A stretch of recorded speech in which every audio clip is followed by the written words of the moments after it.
Welcome back to the Samong Yang Outdoors podcast. I'm your host, Samong, joined here by Nate as always.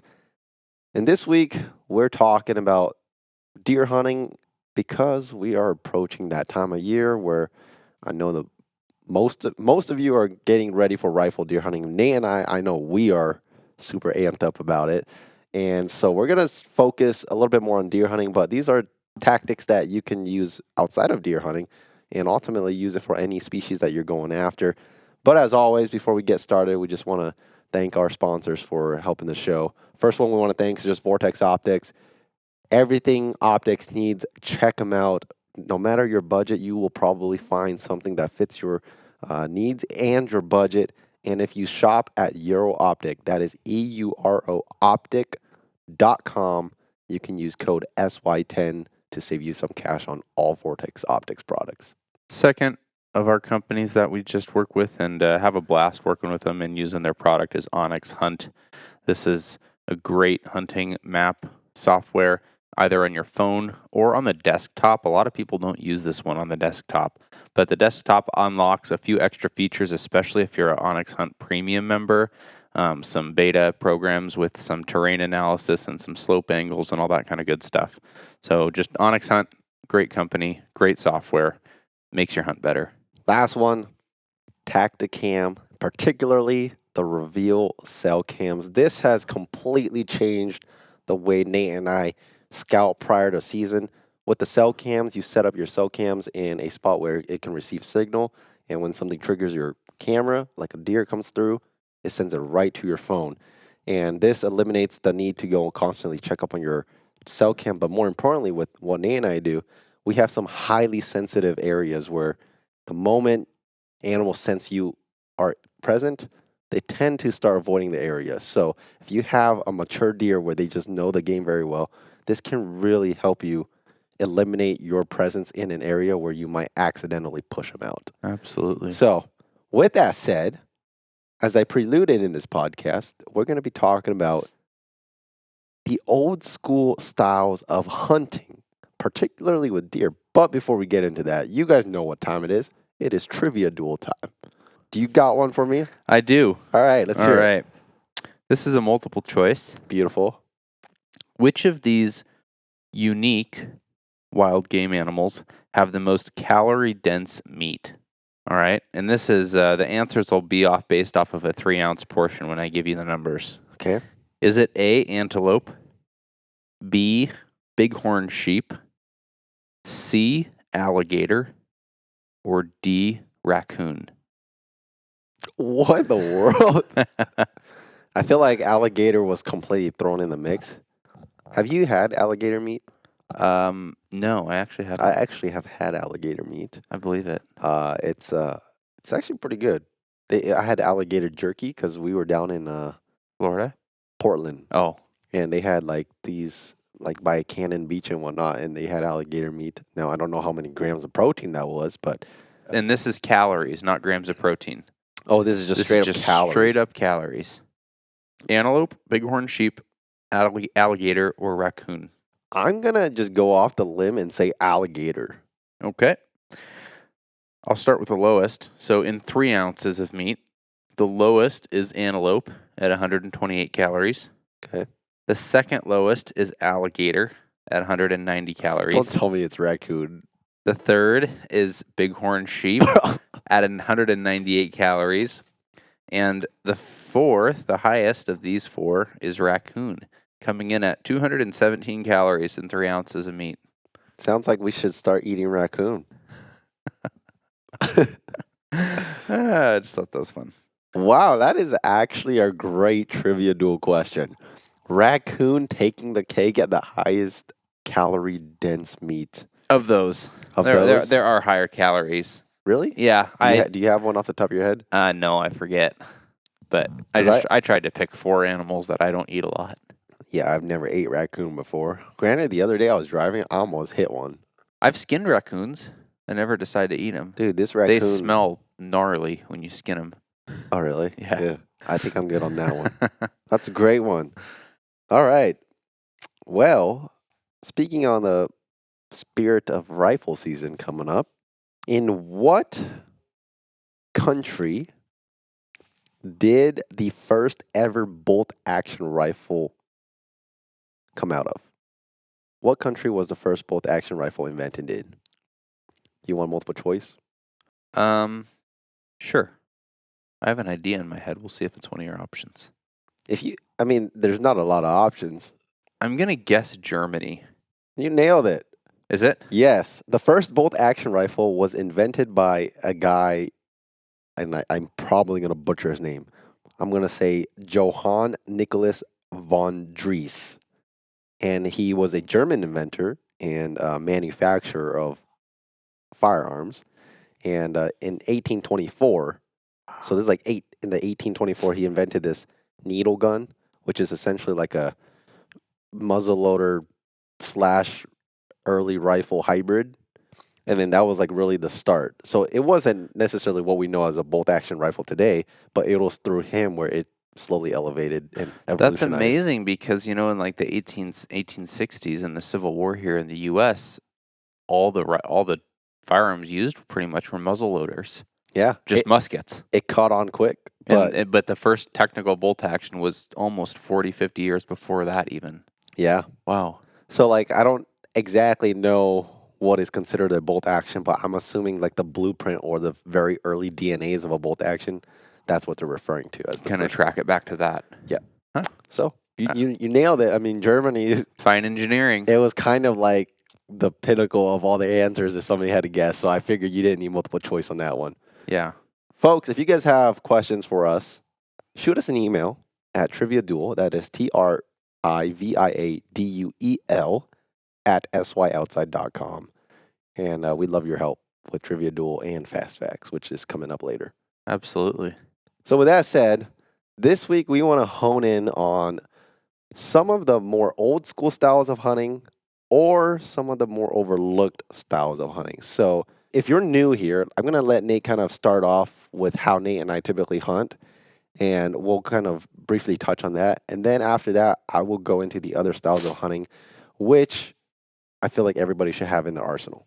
Absolutely. So I guess before I jump into what our main is, we have all these styles in our arsenal, but we tend to fall into the kind of common category of spot and stalk with mule deer, whitetail deer hunting, even bear hunting. Most of our big game hunting is spot and stalk, unless we're hunting, say, elk during the rut or something where you're doing a lot of calling, or turkey in the spring. Even though spot and stalk is a wide range, for those of you who are new to hunting or maybe don't know what that is, that kind of is broken down by picking an area with a large vantage or a spot where you can see a lot of country, sitting down with your binoculars, your spotting scope, or even just your bare eyes for the closer country, and sitting there spotting an animal, watching its movement, maybe waiting for it to bed, maybe trying to guess where it's going to go, making a plan, and then the stalk portion of that is then stalking in on that animal, trying to figure out how you're going to best close the distance to where you can make a shot and harvest that animal. This is a really common style of hunting in Western big game, especially. And a lot of us Western guys that grew up hunting in Western big game areas in these states, and maybe didn't grow up in the Midwest or the East Coast or haven't spent much time hunting over there, this is all we know. This is kind of how people learn to hunt. This is the style that they hunt. They never really second guess any of these other kind of tactics that you can use. And there's a lot of depth and variation to spot and stalk and kind of everything that encompasses. And we might do a podcast on that in the future, and some spot and stalk methods, how to glass well and how to pick a tree, how to pick terrain to move closer to an animal and where to look for an animal and all these things that it kind of are embodied under spot and stalk. But that's the majority of the hunting that Samong and I do, whether it's in the fall bear, sitting and glassing berry patches or big open feeding areas, whether it's early season deer, where we're looking again for feeding, or borderline trees when they're still kind of hiding, or late season, either mule deer or whitetail, where you're looking kind of at these more open rutting grounds. You're looking for the does. You're trying to find the pockets of does. Most of the time, 95% of the hunt going to be sitting somewhere, either hiking to somewhere or sitting and behind the glass. Yeah. And I think that's something that most people fall under nowadays with how heavily optics are emphasized. And the reason why it is so popular and the reason why Nate and I do it so often is because it just works. Like most of the times, we kill something because we saw it through the binoculars or the spotting scope, or we caught a glimpse of it through clear eye, and then we confirmed it with the optics. It's just a very effective way because at the core of it, it's less work on your end because you don't move as much. And when you don't move as much, you don't spook game as much. And so really there's if you look at it from a spectrum of work, animals are on one side, you're on the other side. Glassing is essentially you're doing like 1% of work and you're letting the animal do the rest of the work. They're just showing themselves to you. All you got to do is spot them out. And when you pick them out, if they're not within a shooting distance, you just got to plan an effective stalk, move in, execute your shot, right? Whereas some of the tactics that I'm going to talk about coming up later, that spectrum is kind of swapped. Some of it might be 50-50 where the animal's doing half the work, you're doing half the work. Sometimes you're doing all the work and the animal's just doing nothing. So the reason why we do that is because one, it just allows us to cover more country. And generally speaking, when you do it like this, you do see more animals because you're just covering more country. And again, when you see more country, your odds of just picking out animals are that much greater. That is why we often do it like that. But even though it's one of the most effective ways to kill an animal today, we're not focusing on that because I think it's kind of a dead horse at this point. Yeah, so one thing, and this is kind of being Captain Obvious here, but one thing that spot and stalk is crucial about this style of hunting that it fully relies on is your ability to spot. And that's your ability to have visibility with your glass or with your eyes into areas that you can see animal movement. And a lot of things can affect visibility, whether it's terrain features or it's crops or cover, whether it's deep timber, it's brush, it's fog or rain or snow. We have some friends that live on the west, on the coastal areas, Oregon and Washington, where spot and stalk, they come over here and it's a treat for them because they're used to, say still hunting in timber where your max visibility is 10 or 20 yards. But you need visibility to spot and stalk. And it is not uncommon that people that are used to hunting in our area, Northeast Washington, or that style of kind of some more open country timberland, cuts and sage country, if they encounter some of these maybe environmental features like foggy days or snowy days or rain where you don't have that visibility, they kind of end up a little bit lost on how to approach that with having any feeling like they're going to have success. Without just kind of throwing it out the window for the day and saying, well, we'll try again tomorrow. Exactly. And if you know anything about Washington, it's so important because you only have so many days. And if you're not going hunting on one particular day, that's a lot of time wasted. And so, yes, spot and stalk and how Nate and I do it, where you just perch up on a rock or something in glass, is very effective, but there are drawbacks to it. Sometimes you literally cannot glass. Sometimes the country, like you were talking about, there is nothing to glass. It's so thick, you can't really glass anything.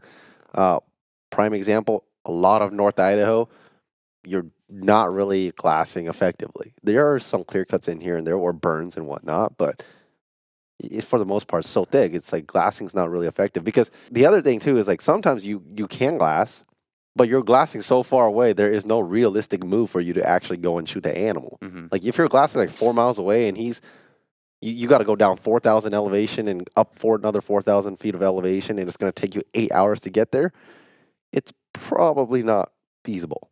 With that said, now we want to go and pivot. So I'm going to try my best to go in according to how I personally dissect a hunt if the spot and stalk style where I'm perched up on a rocky knob glassing is not working. So primarily I'm going to focus on herbivores because this is typically how ungulates, deer and elk like to behave. So if you don't know, deer are often referred to as edge animals, meaning that the edge is the edge of a clear cut or a feeding area, that butts up right against dark timber or a bedding area. And they're called edge animals because they like to often be right around that overlapping zone, because if there's some kind of danger, they can just dip over into the dark timber, be out of sight. Now, on the flip side, they like to be in that area because they can feed all night and they get their nutrition for the day and whatnot. So that's why we put so much emphasis, because again, at the core of it, we glass clear cuts because that's a feeding ground for animals, and that's where you're gonna spot animals out feeding. And the other thing is, like, when they're out in the open, you have a shot. Now, if the spotting tactic does not work, what I tend to do is I tend to position myself in that pinching point. So that travel zone that deer or elk are using to go from bedding area to feeding area or feeding area to bedding area or whatever it is, even if I can't glass as much country as, say, I'm on a rocky knob overlooking a lot of country, that's often a very effective area to sit, because you know that, okay, I might not see a lot of country, I might not see all the deer, but anything that comes through this little pinching point right here, most of the times it's in range. So the moment a buck comes through, there's no having to be like, all right, how do I get to this knob to get in range and shoot it? It's like you bring up your gun and you shoot them, because it's often within 200 yards where you're positioning yourself like that. That is one method that I will resort to. And the reason why I bring it up is because my uncle, this is pretty much how he hunts, and he only does it this way, and he's one of the most successful whitetail hunters out of my family, because it sounds effective, but when you're actually sitting there in the moment, it can be very boring because there's just no action. But because he just doesn't really care and he just enjoys being out there, and he just sits there sometimes multiple days on end, literally in one spot, looking at the same 200-yard stretch, he just kills deer after deer, because it's like he just knows at some point or another a deer is going to come through. And particularly the whitetail during the late season, when he knows, like, there's got to be a buck that's going to be cruising around here trying to find a hot doe.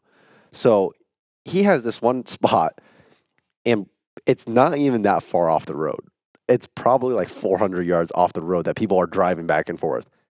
And one, it's like it goes back to kind of like an overlooked area. But how that little area works, it is a thinning area. So if you look on OnX, this is actually a feature. So there's a feature where you can turn on the thinning layer. So the difference between a thinning and a clear cut is, a clear cut, they literally just log every single tree. So basically there's no tree, or very, very, very few trees. A thinning is they leave most of the big trees up, but they just go and clear out the underbrush. Whitetails love that stuff. Elk love that stuff, because now it kind of presents this perfect picture of what I was trying to elaborate on earlier. Now, because the ground is cleared out, there's good feed there, but at the same time, they're not exposed like if they're in a clear cut. So it's just kind of like this perfect balance of habitat. And so that's one of my secrets that I don't tell a lot of people. I use the Onyx thinning feature, which I'm disclosing here, but it is one of my favorite ways to go and start my e-scouting. Like, that's typically where I start. I'll look at the obvious clear cuts that you can go glass, but if there's a clear cut and there's a thinning next to it, that's typically where my next move is, and that's where my uncle often kills his deer. And the reason why I like to go like that is because you have to understand how these animals are often moving. If you're hunting early season, clear cuts, most of the time the deer is only going to be their first light, last light. During the day, they start moving and they start going and they start spending most of the day in dark timber. So you're going to see more movement outside of their first light, early light, in that transition zone and eventually the bedding area. So clear cut, you're often looking for an animal on his feet. That transition zone that I was just touching on, it's often an animal on his feet. And then once you go past that and you go into dark timber, now you're looking at animals that are not moving, bedded animals for the most part. So now that we have that, the last one I want to touch on is still hunting. And this is a huge one, because clear cut, as I mentioned at the beginning, this is like you're doing 1% work, animals doing 99% of the work. The pinching point is kind of the same, but I feel like it's more 50-50 at this point, because the animal, yes, they have to do their part too, but you're already so much more engaged with the idea of you're already positioning yourself in a spot where you're ready to shoot. At this point, too, you're also more cognizant of your wind, because if you're glassing 800 yards away, your wind doesn't really matter. But when you're setting yourself up in a pinching point or a travel corridor zone, now you really have to start playing your positioning correctly, or else you're not going to ever see a deer because they're going to wind you or something. The last one that I want to briefly touch on before we start detailing these out is when the animal is essentially doing nothing and everything is in your hands. And this is often an animal that is bedded. And this is what is often referred to as still hunting, where you are just essentially now on the move, you're on the prowl, and you're just kind of working your way through dark timber or a bedding area, hoping to either jump a deer off his bed or pick him out when he's still bedding and you shoot him. And this is often very close quarter tactics. So how my family used to hunt back then, and I think a lot of people used to hunt back then before we had all these optics and all these high-end gear, is that's how you hunted. Your grandpa probably just had his old trusty 30-06 just kind of sneaking through the woods, and when an animal jumped out, he took a shot, and that's how they made their dough with deer back then. It is starting to lose traction now with the hype of optics and glassing and all that stuff, but still hunting, I feel like, will never go out of style, and it will always continue to be one of the most effective ways to kill an animal. Now, the drawbacks to still hunting is this is one of the hardest tactics to master, because it just requires you to do everything right. My dad hated taking me as a kid on a still hunt because I was always loud. And it's really hard to still hunt properly when sometimes it's out of your control. Sometimes it's just really dry. It doesn't really matter what you wear. It doesn't matter how slow you go. It's just going to be loud. And when it's loud like that, especially the bigger animals, the more mature animals, they're going to pick up on that stuff and they're going to dip. So it's like there's this constant balance, especially when Nate and I are planning something, or not even planning a hunt, but like in the moment itself of saying, all right, this tactic is clearly not working. What's our next move? I go through all these little hoops of what is going to give us the highest chance. Nate and I, we have done primarily spot and stalk on high country deer hunts, but there was a year where that was not working, and we were like, hey, let's just still hunt through the burn and, try to jump a deer and shoot them. And so it's like you have to keep all these things in the back of your mind, because your plan A might not work. And so that's basically the three ideas or tactics that I'm going to touch on. There are some other tactics that are very effective too that we're not really going to focus on because that's not really our style. Examples being like sitting in a tree stand or sitting in a ground blind, which we can briefly talk about it, but we're not going to put too much emphasis on it. Tree stand and ground blind, they're kind of the same thing in the event that you position yourself in that structure and you don't really move. Now, Nate, how many years have you sat on a tree stand or sat on a tree stand? Only one. Just last year? Yeah, just last year is my first year. And why did you sit in a tree stand? I sat in a tree stand because last year we could still bait for deer. And so I had been putting out salt and corn and scrapes and rubs and everything for this deer that I've been hunting for, this year's 4 years. And I had him frequenting a spot under my tree stand every night at about 7:40 p.m. And so I knew that if I could get the wind right and be in that tree stand early enough, that I had a pretty good chance of running into him. And this is a deer that has been extremely elusive over the last 4 years, with only a couple sightings in person. The rest have been game cam. And so I knew that I probably wasn't going to have success with him with the spot and stock style like we were talking about. And the area was pretty thick timber, bordered habitat, or edge habitat, as you say, but still thick enough that it's not glassable from any other vantage. And so I kind of had to go through my options for what are my options to maybe have a play on this deer. Tree standing and ground hunting or ground blind or sitting on the ground were kind of my two viable options. But with it being during the archery season, I took the option of having the elevation advantage with the tree stand.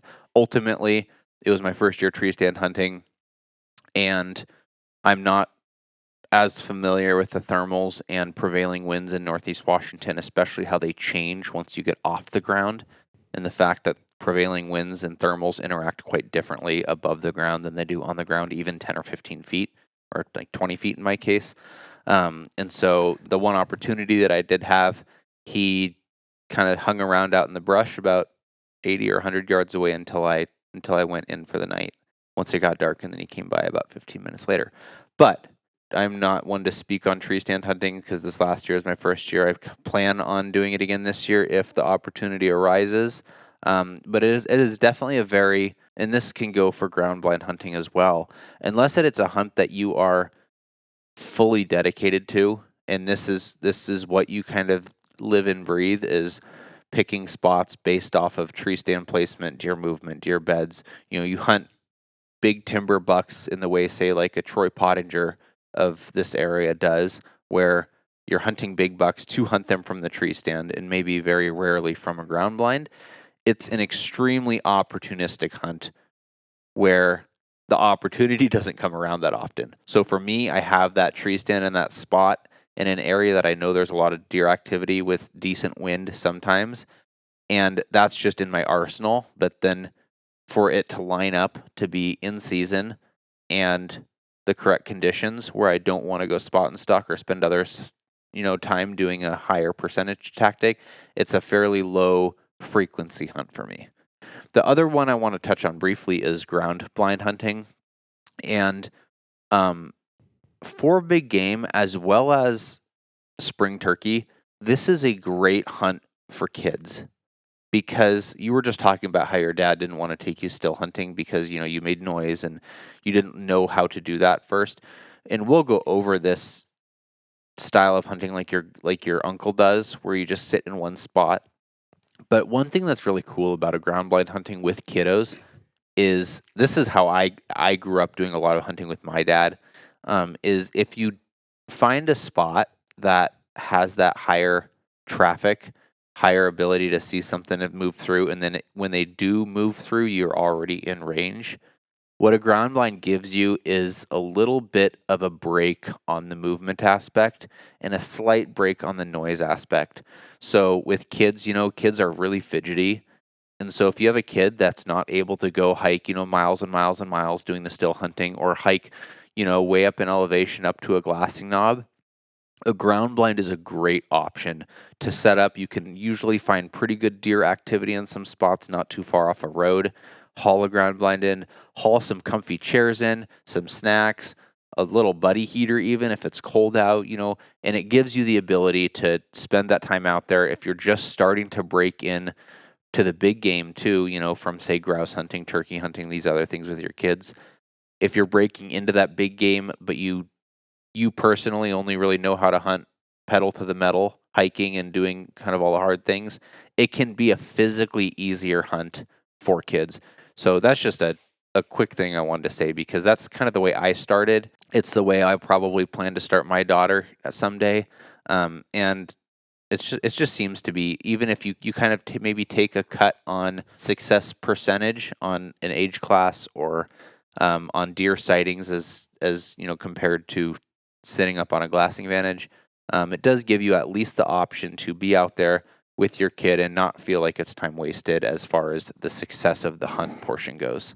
Yeah, I think the only drawbacks to ground blind and tree stand hunting is you really have to be dedicated to it. Mm-hmm. And once you set up a tree stand, the amount of work to take it down, find a new spot, reset it up, it's a lot of work. Last year, like you, that was my first time ever, actually. And I was hunting in on a ground blind. I was bow hunting last year as well. And the ground blind, it's a little bit more maneuverable compared to a tree stand, because you don't have to do the whole climbing up a tree stand and whatnot. The perks of a ground blind is the fact that depending on how big your ground blind is, you can just fit people. Like if you have a 2-person ground blind, it's just like, oh, you want to go with me, you can go. Whereas a tree stand, it's kind of like, if it's a 1-person tree stand, you're not really dragging a partner with you on the fly. Both of those, they undergo this idea of you're really sitting one spot and you're taking whatever comes by. And if they don't come by, it's a complete loss. Now, obviously, that's hunting in a nutshell. But that one, it restricts you on a higher level than just saying, oh, I'm going to perch on this knob for a few hours, and if I don't like it, then I move on. Now, we're not going to really hone in on those because those can be very effective ways. And in Nate's case, like last year, he used it because he was primarily after one specific deer. Okay, and then he's like, I know this deer he's been frequenting this area, and this is my best chance of killing this buck with a bow, and primarily a bow because that deer that Nate's been after, his summer patterns and his early fall patterns were still somewhat the same, where he was actually still daylighting at that spot. Mm-hmm. As soon as rifle season rolls around, he is gone. Mm-hmm. He doesn't come back. I mean, you didn't see him back on the trail cam until like middle of November. And so he was pretty much gone. I mean, you might have had him a few times randomly. Once. No, I had him once at like 2 a.m. in October, not during early rifle. And then I had him once from August 6th until September 3rd. I had him every day except for maybe 1 or 2 days on trail cam. And he was as regular. In fact, for about a 2.5 week stretch, he would show up within 2 minutes every single evening at the same time. And then white-tailed deer in this area, they tend to kind of transition from their summer patterns to their fall patterns when they shed their velvet. When he shed his velvet, he switched from daylight to nighttime. He was still frequenting, but he would just come by a couple hours later in the dark. And then once mid-October rolled around, he was nowhere to be found.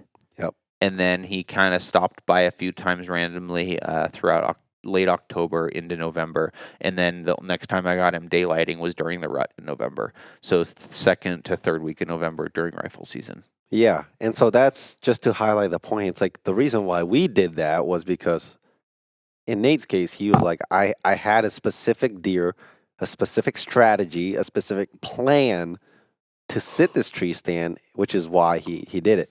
With me, on the other hand, I didn't know what I was doing. I just said, I'm just going to go set up this ground line and make the best of it, and nothing really came of it, So it's like that's what I was trying to go with. You at least had a shot because you had an idea. Me, on the other hand, who just kind of went out blind, it was probably the most boring week of hunting I've ever had. I mean, you're sitting in the ground blind, you're looking at 80 yards for like 7 days straight, and you're freezing. This is late season, and I'm just like, dude, this was not it. Which is why we don't do it. Yeah, and you change. A lot of people think of tree stand hunting or as sitting on a spot as an easier hunt, and physically it's easier. But you just trade your challenge from physical to mental.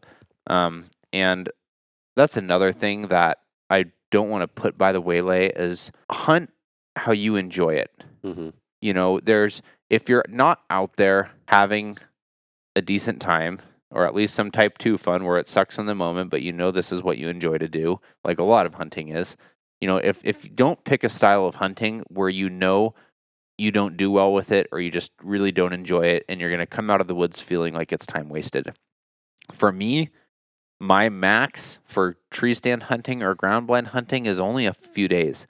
If I have a week to hunt and I spend all 7 days sitting in the same spot, I'm not going to come out in not having success. I'm not going to come out of that hunt having much sense of fulfillment. Mm-hmm. Whereas if I decide to switch up and do some spot and stalk or a different style of hunting, or still hunting where I'm moving, even if I come out of that hunt without success, I'm gonna feel personally more fulfillment out of that hunt. And so that is as one thing is, we talk about tactics, we talk about all these things. Obviously it's a lot different talking about them versus going out and doing them. Even, the short term of 2 to 3 days you hear people talk about, if you're out doing that by yourself, especially, that can feel like a true eternity, is do things that you want to do and that you're going to come out of that hunt feeling good about, Yeah, no, and that's a great point to make because, like I said, we're kind of skimping over tree stand ground blind because Nate and I, we just frankly don't enjoy it that much. No. It's an effective way to kill a deer when it works out, but in terms of the enjoyment aspect, it really is on the very low end of the spectrum for the both of us, which is why we tend to cater on things that are a little bit more proactive, a little bit more flexibility in how we like to hunt. All we're trying to do is we're just giving you guys a list of the things that you can do so that you can go around and play around with your style and what you actually like to do. Mm-hmm. With that said, I want to be a little bit more specific and dive more into like the actual details of still hunting, actual like bedding areas and whatnot, and also a little bit more reasons of why positioning yourself at a pinching point can be very effective. Now, I think a lot of you guys understand the whole spotting and stalking in the clear cut or a reprod or in the open country. I think you guys have a fairly good understanding of it, right? You sit on a knob, you glass as much country as possible. Most of the time, you're glassing out of your rifle range. And so it's really pick out an animal that you want to go and shoot. And then from there, you make a stalk or a plan to go get close, you shoot the animal. I think that's a very common thing. I mean, most of the YouTube videos you watch today, that pretty much encompasses what video you're watching on YouTube. For Western big game, for sure. Western. Now, we're going to jump into something that's a little bit more low key, and that is the setting up at the pinching point. So, as I briefly explained at the introduction, this is very effective because, one, and you will hear later on next week when Nate and I talk about how we use hunting pressure to our advantage. A pinching point is very effective because if you're hunting on public land, most people, as we talked about, are going to be sitting on those clear cuts where they're overlooking a lot of country.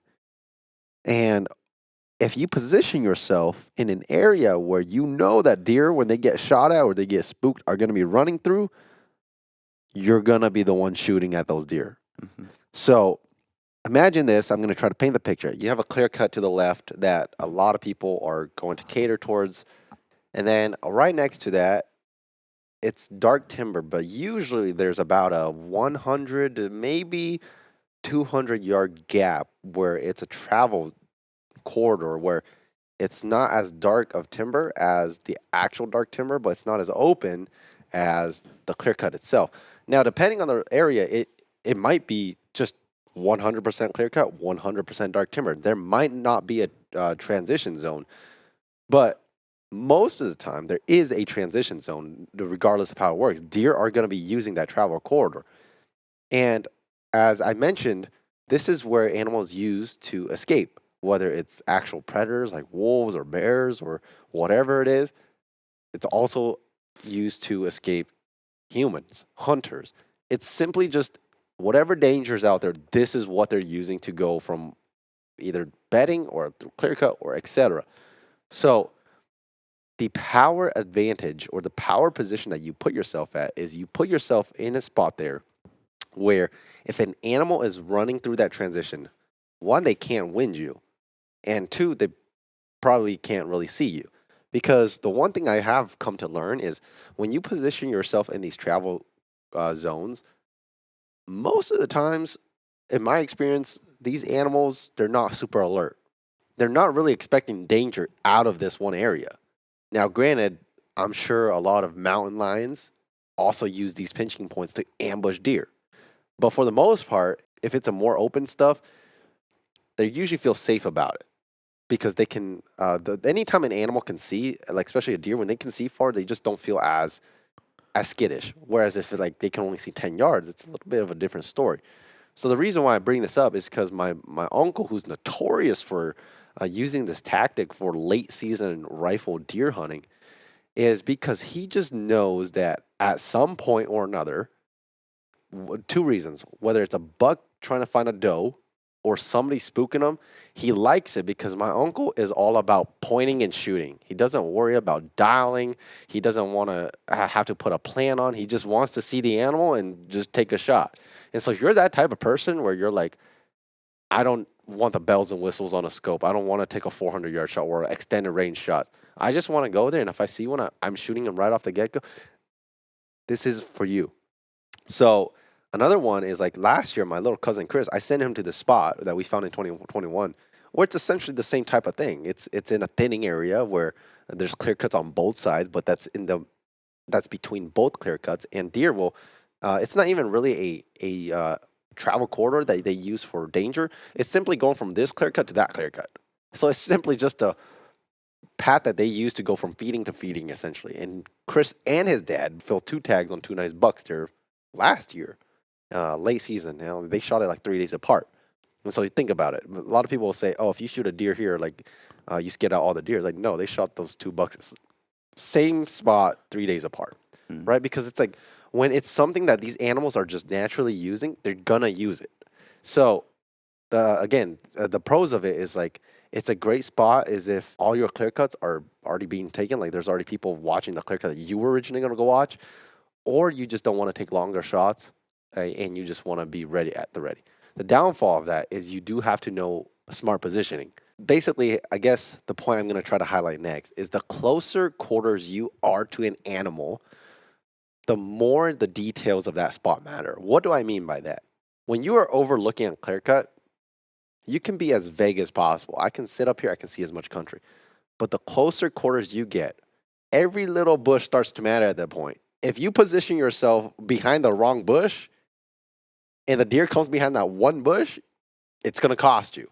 It's like archery elk hunting in a way, right? If you're rifle elk hunting 300 yards away, you don't really have to do too much of the detailing work. If he steps out into any opening, you're probably going to shoot him. Whereas if you're archery elk hunting, if you just position yourself behind this one little pine tree and he walks behind that pine tree, you're not taking that shot. This is when those minute details start coming into play. And so you have to be cognizant of that stuff. Now, this is still not too much compared to like timber hunting that I'm about to touch on next. But these are things that you need to start thinking about more. It's like, okay, if I sat at this spot and the deer comes in these 3 routes right here, can I actually have a shot? Sometimes it's like, I'll go through a list. Sometimes people put themselves in a spot where they can see the deer, but the deer goes through that spot so quick they don't have a shot. That's bad positioning. Sometimes you don't actually know because they might come in a spot that you didn't originally think they were going to come in. You want to find a spot where you can see into the most of that little gap, and not only to the most of that gap, but the most highly or highest percentage trail that deer is going to use. And on top of that, is the deer actually positioned right? There are some times where like I'm sitting in a spot like that and the deer are not walking broadside. Like they're walking frontal to me. With a rifle, like I'll take a frontal shot. But if you're taking a newer hunter who aren't completely comfortable taking a frontal shot, that's something that you have to play around with. So again, I'm jumbling all over the place because at this point it's like you really just gotta think for yourself and think, if a deer shows up, is he going to be positioned right? Is he going to give me enough time to actually take a shot? And 2, can I actually see properly? So one thing my uncle does do in these situations, he makes a ground blind. So it's not a ground blind you go and buy the store. He actually just goes and picks up a bunch of logs or like sticks, and he kind of conceals himself. But the more important thing is he conceals himself, but he also builds that blind high enough where he can just rest his gun on top of the wood and take a shot. Because as much as the emphasis we put on these longer shots, 300, 400-yard shots, I'm going to be honest, I will rather take a 300-yard shot prone where I have all the time in the world to execute the shot than do an offhand like 100, 200-yard shot. I think that is extremely difficult, and most people cannot consistently hit an offhand shot at 100 to 200 yards. So that's the other advantage that you can go around with. And again, you can play around with it. I'm just trying to give you some highlights or some ideas of what you can do within this travel corridor. And the other one is obviously just play your wind right. To go one step even further, my uncle, he literally sits by a campfire when he's in these pinching points. Like he just makes a campfire because one, fires and smokes are so natural here. And some people say, oh, it scares the deer away. It's like, no, it actually, in some of my experiences, it calms them down. So my uncle has killed, I don't even know how many deers he's killed sitting next to a fire. And I've done it personally too, but he's done it at 100 yards. I've done it at like 500 yards. Granted, I've shot my whitetail spike in 2019, like 70 yards, while my fire was literally lit next to me on the rock. So it goes to show, if you have a campfire, like don't be afraid to use it because one, it actually masks your scent. So my uncle, he's really old school. We'll have a campfire at camp that night before, and he will literally just sit himself inside the smoke. And he's just like, I'm smoking myself out so that it just eliminates all the scent. And then when he actually goes to hunt, he starts it again and he does it again. And he's killed a lot of animals just sitting by a campfire close quarters like that. So that's kind of my idea behind a pinching point or transition corridor. It's a very effective. especially if you don't get your spot A and you just don't like take longer shots. Or two, it's just an effective way to kill a deer. Yeah, absolutely. And I think one thing I want to touch a little bit on is finding these pinching points and corridors on mapping, either on e-scouting or in person, because for us hunting in this area of the state of Northeast Washington, it's like this in North Idaho as well as some of these other more kind of green, luscious areas. It's not as straightforward as north face bedding, south face feeding. Yep. We have a lot of moisture and we have a lot of sunshine in this area of the state. And so with those two things, and in this area, in this northeast corner, we don't have the crazy aggressive mountains and peaks like you have, say, in Colorado, in southwestern Montana, in central Washington, some of those type things. And so in those areas, in like your southwest Montana and your Colorado, you have your thick areas, your bedding areas are frequently on north faces, and your feeding areas are frequently on south faces, which then makes a pretty logical line to, well, our pinch points are going to be between the north face and the south face, and most likely in those saddles. So saddle hunting is the least steep area between two high points. Mm-hmm. So kind of where if you have two peaks, where they meet, there's very frequently a saddle. It looks like a horse's saddle, which is why it's called that. And so people will hunt these pinching points, which are saddles. In this area of the state, there can be pinching points at any elevation and at any direction. And very frequently, or pinching points or transition points, like you're calling them, we do have them in saddles. We do have them between north faces and south faces, but very often there's a lot of vegetation still on the north face. We have thick timber on the north face. We have steep faces as well as shallow faces on both the north and south face. We have thick timber on the south faces. And so you will have deer that fully live on north faces and fully live on south faces with both their feeding and their bedding in that area. So looking for saddles is great. It's always a good option. They do exist. But then also looking at, like you said earlier, the thinning areas. So there's a layer on onyx where you can turn on thinning. And then looking at benches between some of those clear cuts and thick timber. You'll find, and a lot of times this is kind of where I find that boots on the ground becomes much more effective than e-scouting.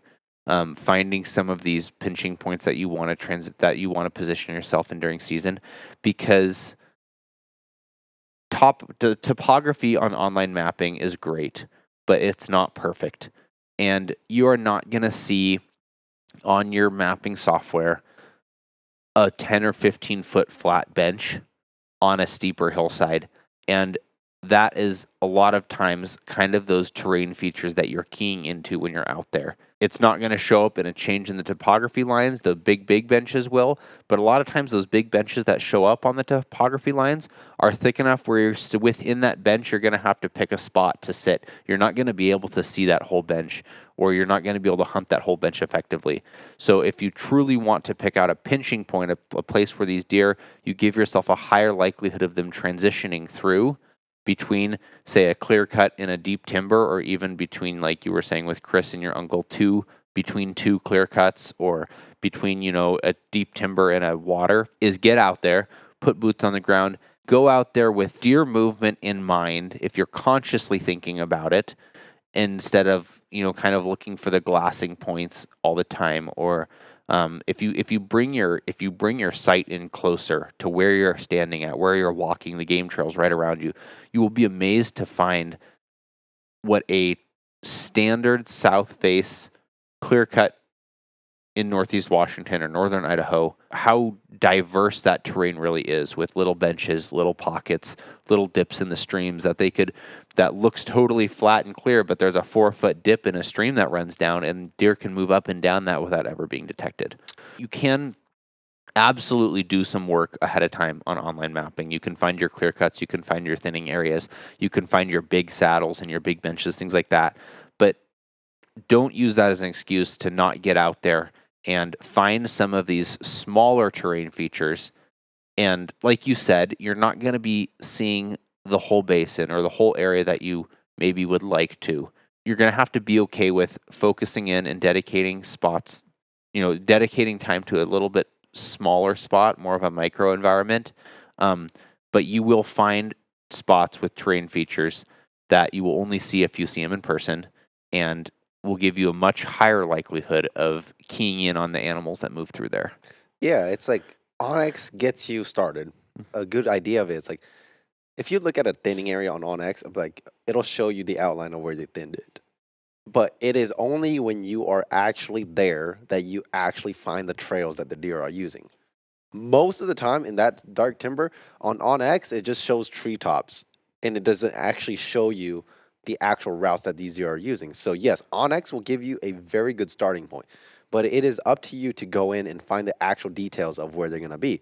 Because again, you have to go in and start dissecting this area to the best of your ability. Like what you and I do, like we'll find a spot like that and we'll drop some like pre-pins of saying, oh, this is a spot that it's a point of interest from the e-scouting perspective. But most of the times when I get there, I'm like, man, that pin, there's nothing at that pin. And so I will actually go and remark the actual pins of saying, this is the actual trail that is being used by animals through this thinning or through this pinch point, whatever it is. And that I mark that trail. And then from there, I'm like, all right, where is the best position for me to be able to see into this trail and give me the highest probability of taking a shot, right? Mm-hmm. So just some things that we're going to look for. So thinning obviously is a feature that Onyx provides. The other one that I classify under this idea of like a close quarter pinching point are the actual clear cuts that you see on Onyx where you cannot glass it from a distance. So these are the clear cuts where the only time you're going to actually see into it is if you are right there. So these are clear cuts that you can't just sit on another mountain and glass into. There's plenty of those, and that undergoes the umbrella of spot and stock, how you and I do it. But there are plenty of clear cuts around here in Northeast Washington because, like you were saying, sometimes there's just not enough contour where the mountains just don't get high enough where you can glass back into that clear cut. So the only way for you to actually hunt that clear cut is to be right there in the moment. And you're talking about because of their location on the mountain, not because they're grown up and really tall. Yes. You're talking about clear cuts that are still that if you're in them, you'll see deer activity, but there's not just a geographical advantage of getting to glass back into them. Exactly. So these are kind of like the hidden clear cuts where like the only people that are hunting that clear cut is you standing on the spot. That's what I'm talking about here. So there's a lot of those around here in Northeast Washington because they're, like you were saying, we just don't have the geographic diversity here to always just be as black and white as if you see a clear cut, you can get up high in glasses. Sometimes the clear cut that I'm hunting is flat. So it looks more like a meadow, but it's just a clear cut. Mm-hmm. And, and because it's so flat, you really can't see that far other than what your eye level is allowing you to see around the area. So that's one thing that I'm looking for. And so that's kind of my idea behind a transition hunting type corridor. You just got to think slightly outside the box of a clear cut. And then the last one that I want to touch on is to go one step further. And now we're not talking about animals that are feeding or moving anymore. Most of the times when you get into the dark timber, this is now bedding areas. This is where animals, elk and deer and moose are moving into to lay down for the day or lay down for the moment. And so when you start going from glassing and kind of sitting and waiting for animals to happen, this is now you are being proactive and the animals essentially slow down. And this is very effective in a handful of situations. Highly pressured areas. This is very effective because where do animals go when they get pressured? They go hide. And they go hide in the deepest, nastiest, thickest places that they can find. And that, those adjectives that I just used there, it varies completely depending on where you hunt. Because certain regions, the deepest, thickest, nastiest parts of it is relatively not that thick. Whereas here in Northeast Washington, man, some of the stuff that we get here in Northeast Washington, when it is thick, I mean, it is impenetrable. Thick. Like you're not going through it, right? So like you have to take what I'm saying with a grain of salt there. So when I'm saying when you're still hunting ideally what you're looking for is you're hunting in dark timber. And a lot of times there's a misconceptions with beginners where they look on the map and they look at this giant mountain where it's just full of trees, like just old trees, and they think that, oh, that looks really thick. It's actually opposite. The thickest stuff is the burns, the overgrown clear cuts. Those things are extremely thick because all this vegetation is just growing at once. Whereas with dark timber, especially the old dark timber, yes, there are trees, but because there are so many trees, it's blocked out so much sunlight for years that it's essentially killed off all potential growth on the ground. And so what do you have? You have barren ground. You just have dirt and sticks and rocks. And so what does that mean? That means that there's no brush for you to go and bushwhack in that dark timber. And that's good because that's where the animals like to go bed. They bed in these areas where they're safe from the sun because there's no sun penetrating the ground floor. But it's also open enough that they can make their own beds and they can actually see if there's predators that are sneaking in on them. This is what I'm talking about when I'm saying I'm still hunting. This is the type of area I'm still hunting. So you are now in the trees, but on the ground floor, it's essentially barren. So when you're still hunting, you are now moving. You are walking. Whereas with your spot and stalk and you're sitting on a pinching point, that's you standing in a spot. You're letting the animals walk. Now it's flipped.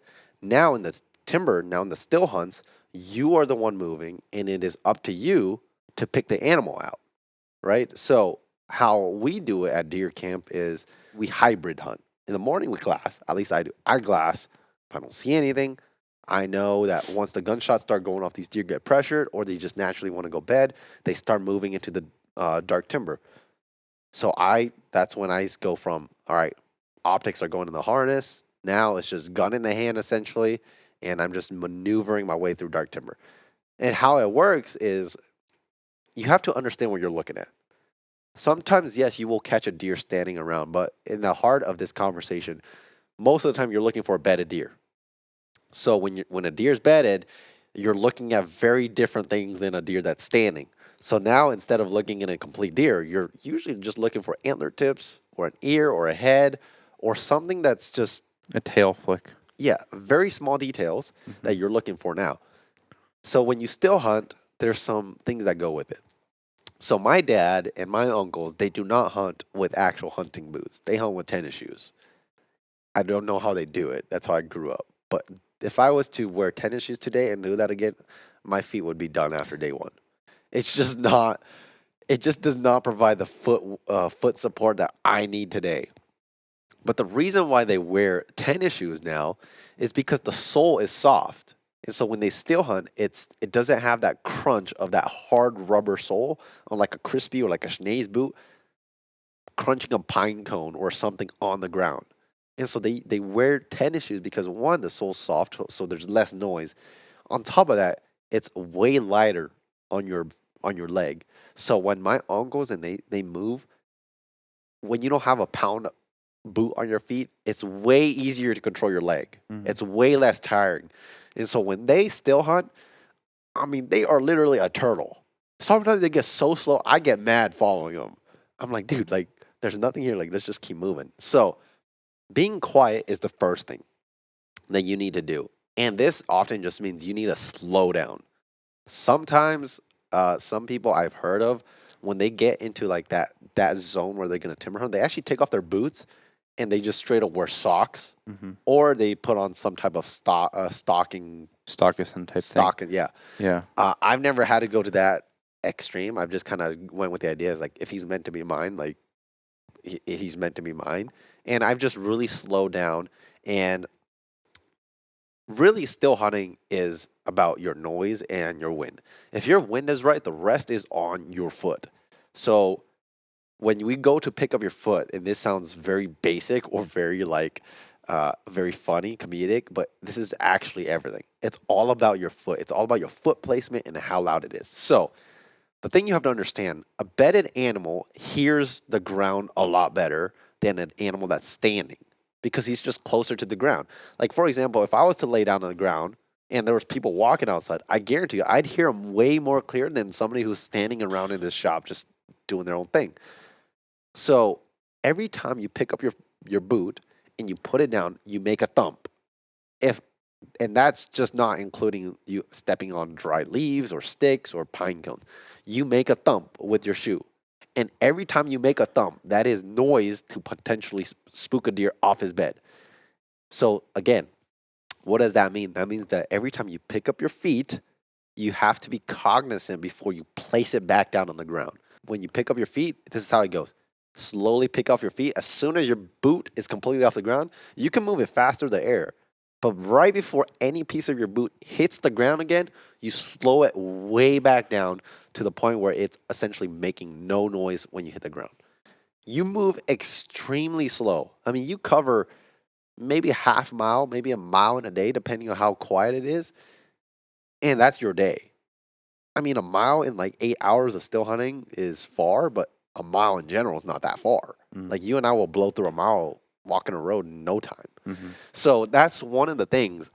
Now, the other thing about still hunting is it's definitely something that's not, it requires a lot more experience. And so a lot of beginners, this is how I grew up hunting, and I never killed a deer because it was so hard. Because one, I sucked at being quiet, but two, when there was an animal, the ability to like get on that animal with the gun, it was extremely hard for me. I mean, I was like 12 years old trying to put a 30-06 on a deer that's 80 yards away that's about to spook. And so it's like it requires a certain level of expertise that you have to be comfortable with. Now, you don't have to be perfect. You have to start somewhere and learn somewhere, but this is not necessarily a beginner level type hunt that I would just tell, oh, grab your 13-year-old kid and start still hunting. It's not really that style of hunt. Can it be done? Yes, that's how we started hunting. But it requires such a more delicate and higher level of effort and experience that this is why I don't talk about it often. But if you feel like this is something that's up your alley or you want to change up your style, it's something to get into because still hunting can be some of the most exhilarating hunts. I mean, my dad's buck that's hanging right up above me, this giant 3-point frame buck, my dad shot him still hunting 80 yards. The buck had no idea he was there, right? And this buck is a buck that if you were sitting out at clear cut, you would have never seen him. So with that said, before we close out this podcast, I want to tell a story about my dad's story about this buck before we close out. And this is how effective it is. So this is 2011. And like your point you brought up, this morning was extremely foggy. Like you couldn't see like 80 yards, right? And my dad was, he actually went to deer camp by himself with the rest of my family. Me and my brother Chinu, we actually went to shoot my doe instead. So we were up here in Northeast Washington. My dad went over to deer camp. And this particular morning was extremely foggy. And this was 2011. So like glassing wasn't really a thing in the family. But simply looking naked eye in the open stuff was certainly a thing. And so it was super foggy this morning. And my dad, because it was foggy, he's like, you know what? I'm going to go in late. So my cousins, or actually he didn't. So my dad goes up first and he sits on this knob. And how deer camp works is you camp at the bottom and we have these 3 finger ridges. We call them ridge 1, ridge 2, ridge 3. And they parallel each other. So my dad's sitting on ridge 1 and it's super foggy. And he sits there for like an hour. He's not seeing anything. And he leaves. And then my 2 cousins come up maybe like 20 minutes after him, stands in the same exact spot that my dad was standing in. And there's a 4-point buck standing in the timber, like just standing there. And my cousin has this on video.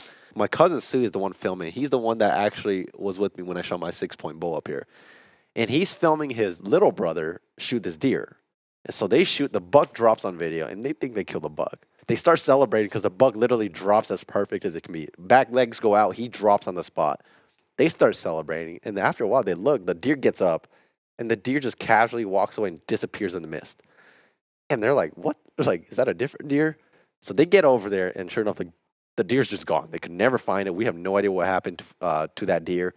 Don't know how we hit him because, again, the footage is not really that good. I mean, the deer's just silhouetted in the footage, but didn't recover that deer. And so my cousin Sue and his brother eventually split up.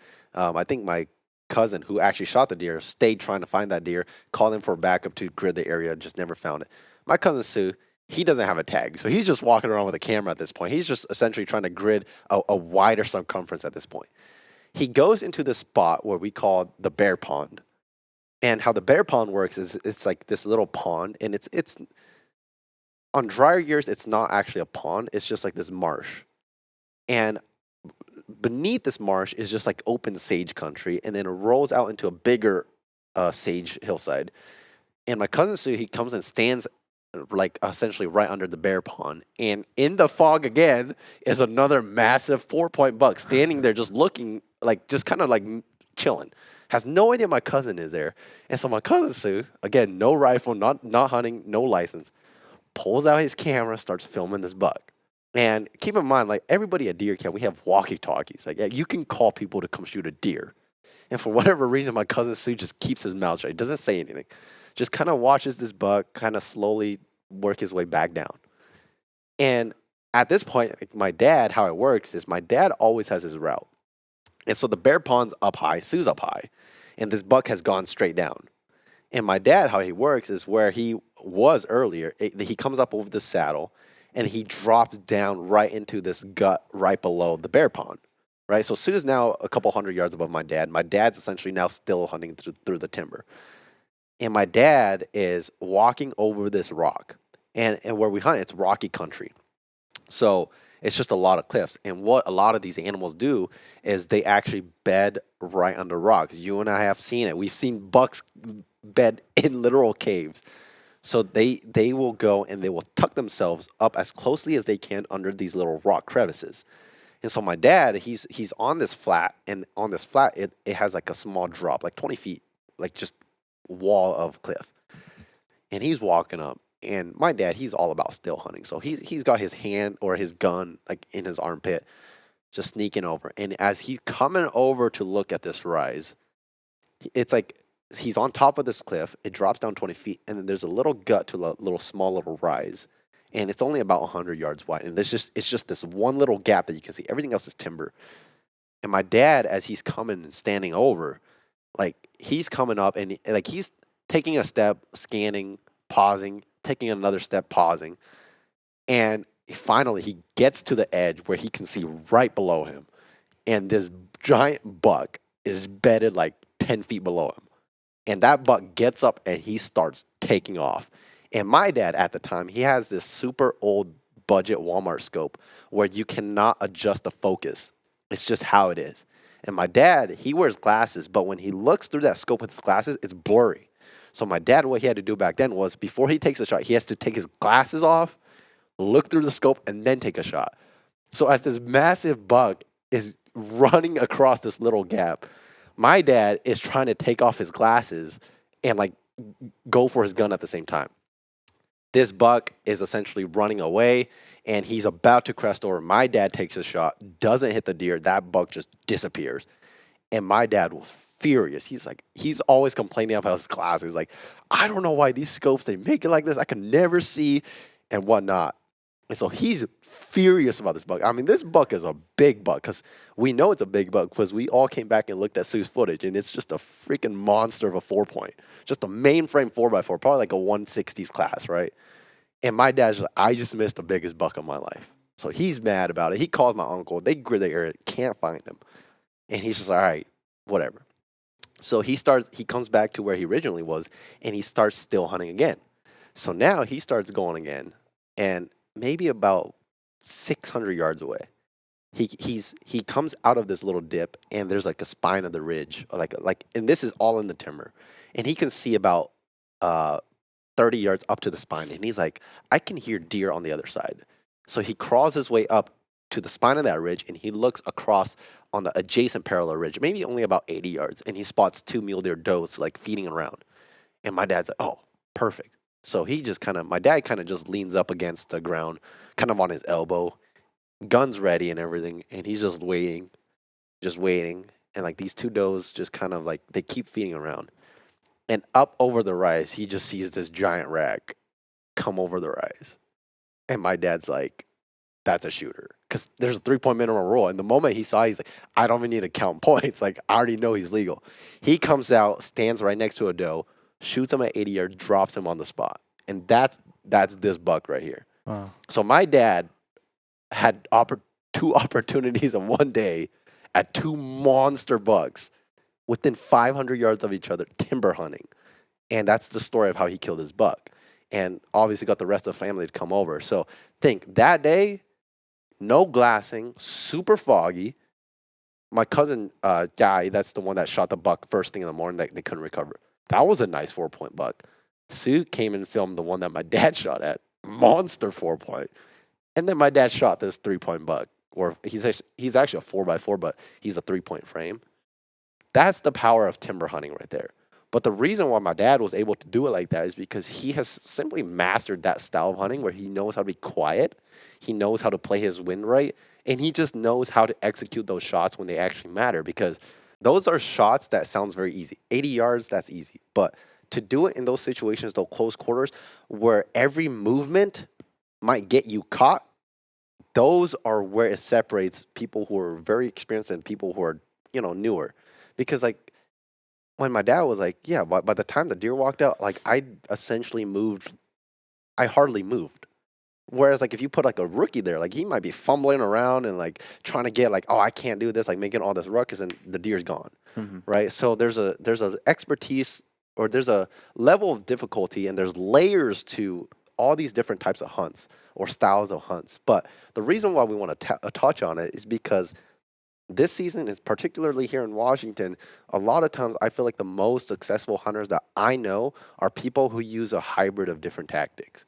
Now, you can always have your own primary choice. Like you and I, we really love the idea of spot and stalk, but sometimes it's not going to work, and you have to play around. And still hunting is one of my favorite because there's just nothing better than when a buck of a lifetime is 50 yards away from you. The excitement and adrenaline you get when an animal is up close, it simply cannot be beat, right? And so that's the 3 tactics, primarily 2 tactics that I wanted to touch on, where it's considered an old school style of hunting that I feel like it's never going to be outdated, and it's still one of the most effective ways to kill a deer. I love it. Yeah. Well, folks, we hope that was helpful. Deer season is right around the corner, which is why we wanted to film this episode before it gets too close, and so that you guys can maybe have a little last-minute shift of ideas and tactics that you might want to implement into your style of hunting. But just know, yes, we love glassing from a vantage point, and it's been very effective from whether it's a black bear hunt or an elk hunt or a deer hunt, whether that's whitetail or mule deer. But don't disregard the effectiveness of setting up an impinge point where you might compromise seeing a lot of country for only a lane of 200 yards. It's still a very effective way to kill a deer. On top of that, go one step further. Be proactive during those dead hours. The reason why I bring up still hunting is because a lot of people, when the animals go to bed, they often think that the hunt is over. So what people will do, and this is very normal, you have people that go hunt first thing in the morning, they hunt about 10 o'clock, and then they go back to camp, and then they chill at camp from about 10 o'clock until 4 o'clock p.m., and then they go out at last hour. Most of the deer that my family has killed has been during the quote-unquote dead hours of the day when people aren't out. Yeah. So every time you are out there, you give yourself a chance.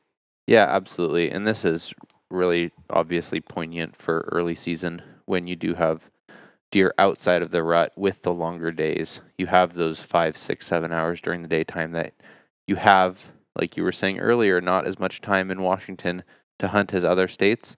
You may have a week and a half, maybe 2 weeks to hunt deer for each season, and make use of your time. Exactly. If you're going to be out there, make use of it and try to give yourself a little bit better chance of success. And this is something that we hope will do that for you. Let's move on to fast facts. That's right. We're going to close it up with fast facts. Okay. You want to hit me? I will hit you with a fast fact. So, speaking on mule deer, the mule deer was discovered during the Lewis and Clark expedition by a scout named George Drilliard. Huh. There you go. That's just the fact of where the mule deer were discovered. I think about the Lewis and Clark expedition a lot. How wild that must have been. Can you imagine just coming over a mountain peak and looking at the plains, and it's just like elk and bison and antelope and whitetail and, That would have been amazing. like just thousands of them in one field. Bison. A lot of bison. A lot of bison. A lot of bear. Yeah. A lot of bear. A lot of grizzly bears. All right, I have got a mule deer fact for you too, and you might actually know this one, but this one was the wordage was new to me. So a mule deer is a ruminant. Have you heard of a ruminant? Mm-hmm. Yeah. So a ruminant is an animal that has 4 stomachs to digest their food, which allows them to do what's called chewing their cud, is what we call it with cattle often. And that allows them to digest high fiber foods like the leaves and stems and everything of plants as well as grasses. Other animals in the ruminant family are sheep, goats, animals, and giraffes. Giraffes, which I was thinking about. For a giraffe to chew its cud, that's a lot of. There's a big distance between its stomach and its mouth. That's a lot of regurgitating for a giraffe. Well, there you go. Yeah, the only reason why I know that is because we eat the stomach, and so like whenever they do tripe, that's what it's called. The actual culinary term for the stomach is tripe, and the only reason why I know is because every time we process a deer or an elk, we always separate the 4 stomachs, and they're like, okay, this is the. So in Hmong terms, we don't really call it how the stomach is labeled in American. We call it the big stomach and the little stomach and the red stomach. Huh. It's just random names. It's very. Do you eat all 4? Yeah, there's really no difference. Gotcha. When you actually cook it up, like there is difference, but at the end of the day, it's just tripe. Huh. Well, there you go. Everybody, thanks for joining us this week. We hope you got something out of this, and we enjoyed talking about a few different tactics. We will be joining you again next Tuesday for another podcast. But until then, get ready and get amped for deer season. Thanks for watching, folks.